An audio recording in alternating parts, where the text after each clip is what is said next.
My freshman year, I don't play a lick. And before I knew it, I lost my mindset again. And I began to recalibrate. You know, everybody doesn't play in the NBA. I'll graduate in 4 years. You know what, I just go get a good job. It's okay, it's okay. And at the end of my freshman year, my daddy called me on the phone. He asked me a question. He said, son, you're not playing, why not?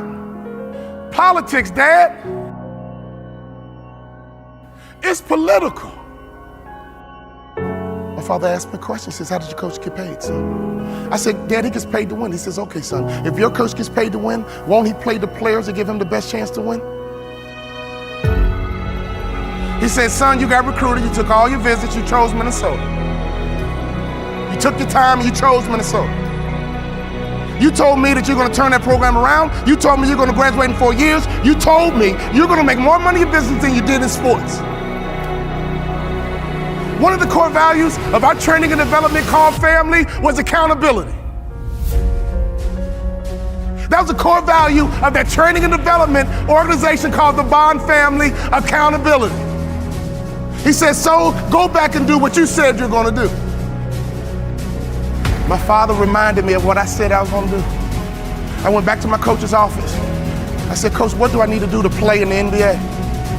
He looked confused. This is what I told him.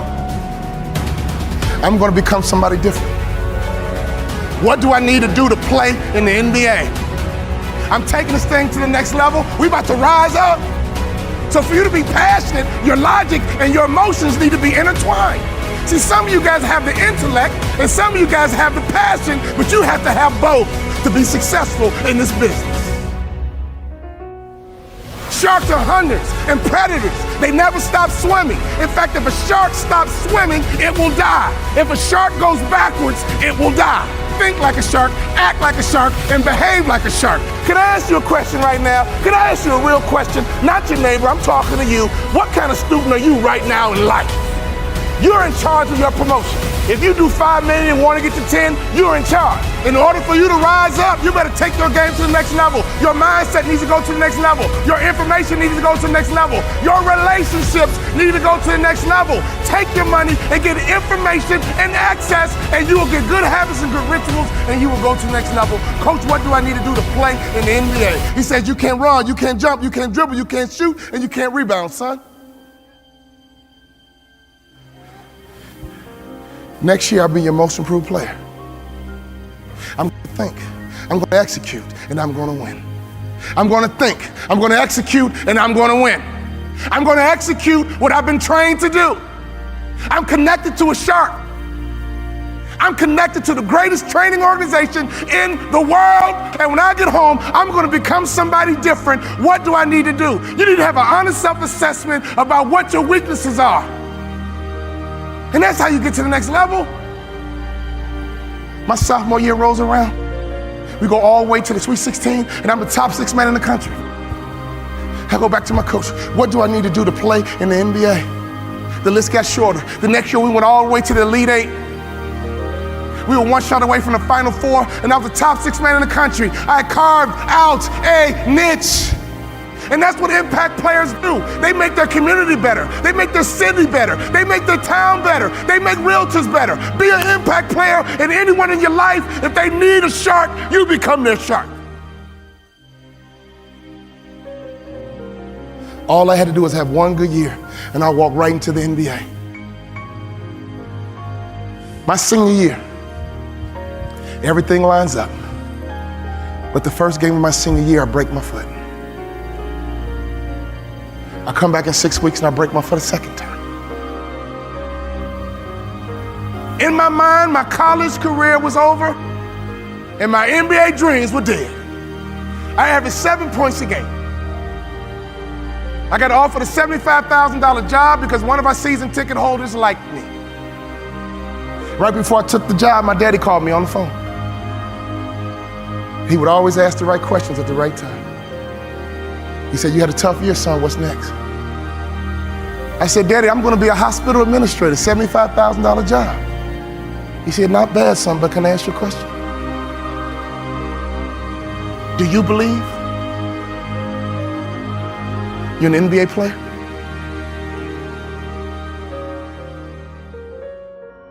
come on now, Dad. I only average 7 points a game, Dad. We're not like these other black families that just need basketball, Dad. We're educated, Dad. We're not dependent on basketball, Dad. We're balanced, Dad. We're educated, Dad. I got a $75,000 job, Dad. Do you believe, son? He was checking my mindset. He was checking to see, was I thinking like an A student? Or was I falling back into that C mindset? Do you believe you're an NBA player? I said, yeah, Dad, I do. He said, well, go for it, son, but Dad, I never started in college, but. My father said, you told me, son, that you're gonna turn that program around and you did it from the bench, son. You told me you're gonna graduate in 4 years, son. The average student graduates in 5. I'm proud of you. But you told me that you're gonna play in the NBA. And you told me you're gonna make more money in business than you did in sports. Do you believe you're an NBA ball player?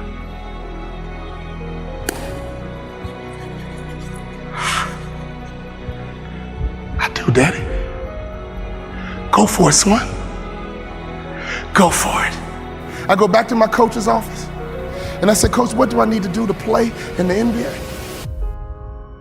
He teared up. I teared up. He said, I'll be honest with you, son. When I recruited you,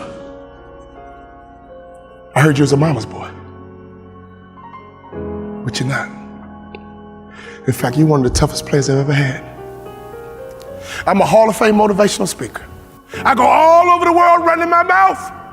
But he gave me the greatest compliment I've ever received. He said, you're just like your daddy.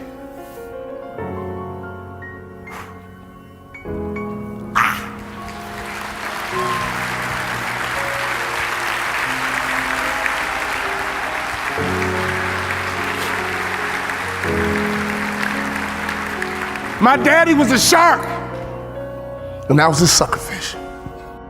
But that moment was my opportunity to turn into a shark myself. If you hang around sharks long enough, it will transform your mindset, and I promise you, you will be like a shark. You will think like a shark. And you can't go backwards, and if you stop swimming, you will die. Brian Buffini, he can't go backwards, and if he stops swimming, he will die.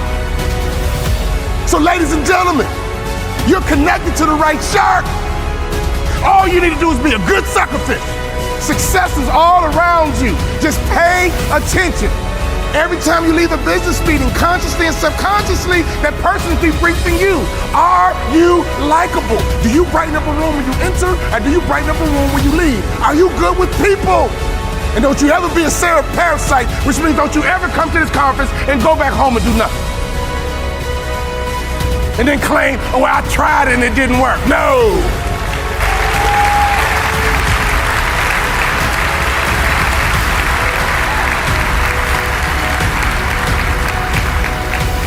My college basketball coach said, son, I think you should be a motivational speaker.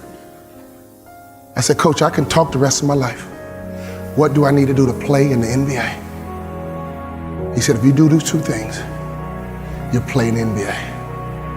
You gotta better shoot the three-point shot with range. And you gotta lose about 15 pounds because you don't pass the eyeball test. When I talk about the eyeball test, I'm not talking about you, I'm talking about me. He says the NBA thinks you're a football player trying to play basketball. You gotta lose weight to change the perception.